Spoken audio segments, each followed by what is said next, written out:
Hello everyone, अस्सलाम वालेकुम। Welcome और welcome back to our new blog. कैसे हैं आप लोग? तो गई अच्छे ही होंगे, आई होप। अगर मेरे बारे में पूछोगे तो फिर मैं क्या ही बताऊं अपने बारे में, क्योंकि मेरे तो हाल चाल आप सब लोग जानते ही हो कि मैं कैसी हूँ, क्या हूँ, है ना। तो बस आप लोग मुझे बताइए कि आप लोग कैसे हैं। और गाइज़, यहाँ पर सुबह के 6:30 बज चुके थे और मैं उठ चुकी थी।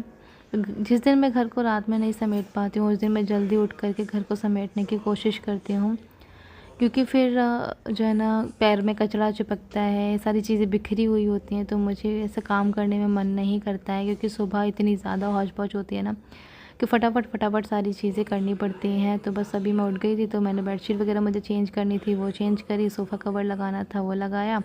अब मैंने लगा लिया है झाड़ू, तो बस अभी मैं आप लोगों को दिखा रही हूँ कि मेरा झाड़ू भी लग चुका है। तो अब पूरा घर एकदम साफ़ हो गया है, मुझे काम करने में भी मन लगेगा। अब मैं जा रही हूँ हुरैन को उठाने के लिए, क्योंकि उसके स्कूल का टाइम भी हो रहा है। देख रही हो गाइस, अभी बज रहे हैं 12:15, मतलब 12:20 का टाइम हो चुका है और मेरा लग रहा है अब पोछा, मतलब झाड़ू तो सुबह ही लगा दिया था। उसके बाद नाश्ता, बर्तन, खाना सब कुछ बन चुका है, सब कुछ मतलब हो चुका है। अब मैं नहाने के लिए जा रही थी, मैंने कहा चलो फटाफट से पोछा और लगा लेते हैं, उसके बाद हम नहाने जाएंगे। तो चलिए अब ये काम भी फिनिश कर ही लेते हैं अपना, है ना।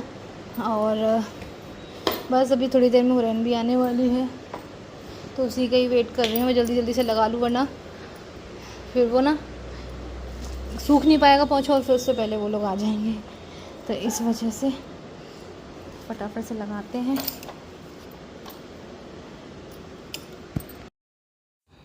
तो मैं काम करते करते इतनी ज़्यादा थक गई थी ना कि फिर मैं जो है ना बस लेटते ही सो गई। और क्योंकि जिस दिन आप जल्दी उठते हो ना, आज तो मैं जो है ना बहुत ही जल्दी उठी थी, मतलब 5 बजे उठी थी। तो फिर मैंने फ़जर पढ़ी, फिर उसके बाद बाकी के कामों में लग गई। तो फिर मुझे जल्दी से जो है ना नींद भी आ गई, क्योंकि इतने सारे काम हो गए थे। खाना मैं एक्चुअली में पहले ही बना चुकी हूँ। हुरैन स्कूल से आ चुकी थी और हुरैन को फिर नहलाया, और उसके बाद वो जो है ना बिना खाना खाए ही सो गई थी। मैंने खाना खिलाने की उसको कोशिश करी, जो मैंने सब्ज़ी बनाई थी वो तो, लेकिन उसको मन नहीं था खाने का। तो मैंने कहा चलो अभी ये शाम के 4 बज चुके हैं, तो इसको कुछ ऐसा खिलाने का सोचती हूँ। क्योंकि फिर माँ है भाई, माँ को तो हमेशा लगता ही कि बच्चे ने अभी तक कुछ खाया नहीं है। लंच बॉक्स भी फिनिश नहीं कर आ पाई वो, क्योंकि वो खा तो रही थी लंच टाइम पे, लेकिन उसके बाद फिर जो है ना मैम ने उसकी बोल दिया कि डांस प्रैक्टिस चल रही है उनके स्कूल में, फंक्शन की तैयारी चल रही है। तो इस वजह से जो है ना बच्चों अभी जो है ना हुरैन ने भी पार्टिसिपेट किया है ऐसे डांस वगैरह में। तो उसी की जो है ना तैयारियाँ वगैरह चल रही हैं, प्रैक्टिस चल रही है। तो इस वजह से उसने फटाफट जो है ना अपना लंच फिनिश नहीं कर पाया। फिर बच्चे हैं, बच्चे तो धीरे धीरे से ही खाते हैं।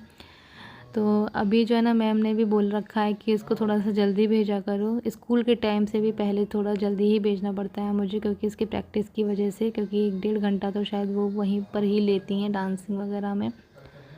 तो इस वजह से थोड़ा सा मुझे जल्दी भेजना पड़ता है। तो हुरैन भी जल्दी उठती है, और अभी उसको इतनी ज़्यादा थकान हो गई थी, तो फिर वो नहा कर और तुरंत सो गई, उसने खाना भी नहीं खाया।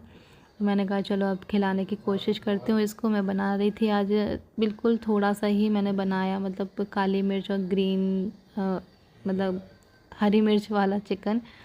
तो बस अभी मैंने पकने के लिए उसको रख दिया है, और यहाँ पर बस मैं सोच रही हूँ कि फटाफट सब जना दोपहर के खाने के जो बर्तन निकले थे वो भी क्लीन कर लेती हूँ। कभी कभी हम लेडीज़ इतनी ज़्यादा थक जाते हैं ना गाइस कि मन नहीं करता है उठने का, लेकिन उठना पड़ता है, क्योंकि अगर आप नहीं करेंगे तो आपके अलावा और करेगा ही कौन। कभी कभी मुझे ना बहुत ज़्यादा रोना आता है, क्योंकि ऐसा होता है कि हम सारे दिन मतलब लगे रहते हैं, फिर भी काम ख़त्म होने का नाम नहीं लेते हैं। कभी कभी तो इतने ज़्यादा काम हो जाते हैं, तो बहुत ज़्यादा रोना आता है, रोते हैं, फिर सोचते हैं कि अगर हम नहीं करेंगे तो कौन ही करेगा। कोई नहीं है यहाँ पर करने वाला, हमें ही करना पड़ेगा। तो बस इसी वजह से मैं सोचते सोचते जो है ना ये सारी चीज़ें फिर मैं हिम्मत करके करती हूँ। और अभी जो टाइम चल रहा है ना गाइस, ये बहुत ही मतलब डिफ़िकल्ट वाला चल रहा है मेरे लिए, क्योंकि सारी चीज़ें खुद से मैनेज करना, घर का, बाहर का, सारी चीज़ें, तो मुझ पे बहुत ज़्यादा लोड पड़ रहा है अभी। बस कोई बात नहीं, अल्लाह से दुआ करना कि मेरा ये टाइम निकल जाए और